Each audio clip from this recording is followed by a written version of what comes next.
All right, y'all. Nikki says you only live once, and we're at the 28th annual ABFF, and I am here with Uncle Clifford. Okay.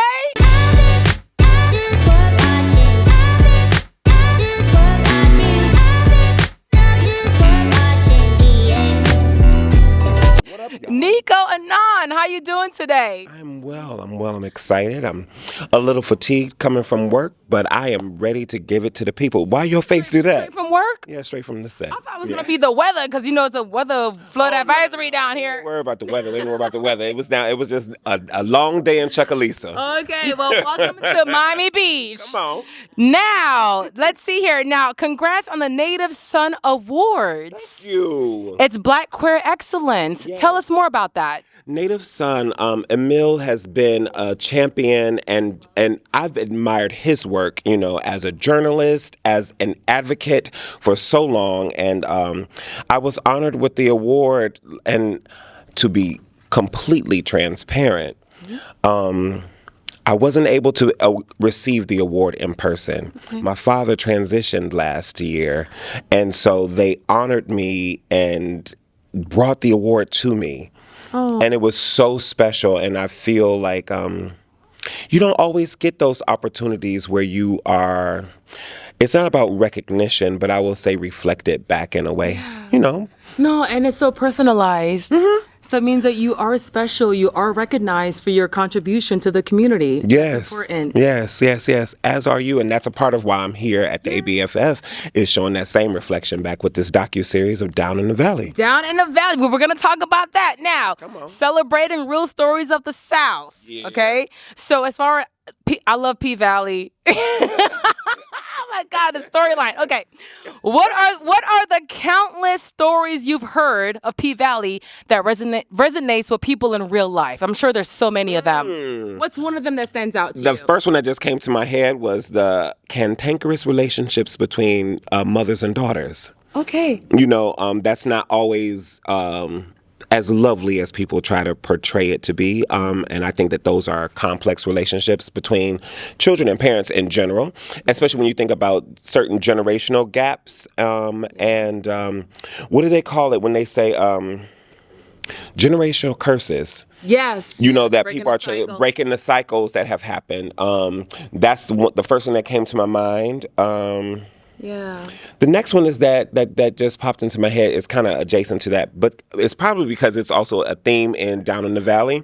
But how you can love the Lord and still be in touch with your sexuality. Yes, you should. And your body. You know what I'm saying? And not even just on an identity thing, but like not having shame about your body and all of your sensuality and all of that stuff. Because it comes across either in your cooking or in the way that you do your hair. You know what I'm saying? I'm looking at your beautiful hair right now. It's natural. You got some twists up in here, and then you got some that's going free. Like there's texture to us and texture to the culture. And I just wanted to embed all of that into the series and have a lot of fun and joy. It's beautiful, and it takes place in the South. My perception of the South is it's very harsh when it comes to our people, Black people, as far as our history with the slave days and how they perceive us and with the lynching and so forth. And it's been a community hard to tap into as far as seeing us for who we are. So as far as P Valley and the storyline and the storytelling, how has that impacted the community in the South? Being Black, being queer, and just the storytelling overall, period. I think that it is an inclusive space, so I don't separate it from queerness or womanhood, manhood, age. I don't separate it like that. I think that one of the things when I think about P Valley, I'll think about that theme of hoodoo. Hoodoo. Yeah, not the religion voodoo or voodoo, but hoodoo, and that being an African spiritualism, and there's a character that's diamond in the trunk. Right. You know what I'm saying? Diamond, brought that through that character. The audience of P Valley was really able to explore. Yeah. And for some people, maybe in the North, it was something new. But down in the South, I think that most people know about hoodoo and have their own different relationships with it. And to me, I think that true Southern people know more than just the chains of our history. Oh, wow. And not just, the pains of it. I think that, when was the last time you had your feet in grass? Well, here in South Florida, it's been a minute. You know what I mean? I just think to be able to have space to be that kind of free, to literally just be outside, to just have space to do whatever it is that you want to do and feel however you want to feel. And I felt like with the series that was a part of the joy. Yeah. That was part of the celebration of who we are, what we come from. We're going to have some hot water cornbread. We're going to have some collard greens that they grew in the ground. You know what I'm saying? You know where it comes from, and that's we don't have to get too far away from that. So I just wanted to just bring it on back. Yeah, the story is so deep. Now down in the valley, now your pink posse, they are ready for the docuseries. So tell us more about that. Yeah, yes, I've been on your page. I've been following you. The pink posse, they're ready. So tell us more about that. Ready, pink posse, y'all ready? And all the new members, come on in the room. Come on. I think it's a great opportunity for people to be able to explore what really is going on. Down in the Valley is a real life experience of the fictitious world.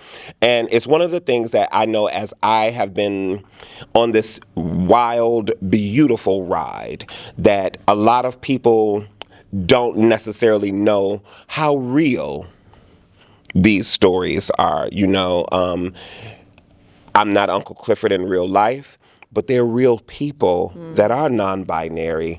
And I think that the more that you are seeing the women in the club that dance, you're seeing Mercedes, you're seeing Autumn, you're seeing Miss Mississippi, all of the women, you get to have a different respect and understanding. Every woman or every person that's working in the sex work industry is not doing it necessarily out of choice. Yeah. People have different economic backgrounds, different levels of education, and sometimes people like to just sometimes be free. Yeah. So liberated. Yes. Sexuality. Yes. Nothing wrong with that. That's right. Come on. So that's what it's all about. And I wanted to be able to have real life moments of that, so that I think this is an opportunity, I think, where the fictitious is informing the reality and the reality is hopefully informing the fictional. So, yeah. Well, thank you so much. It's an honor.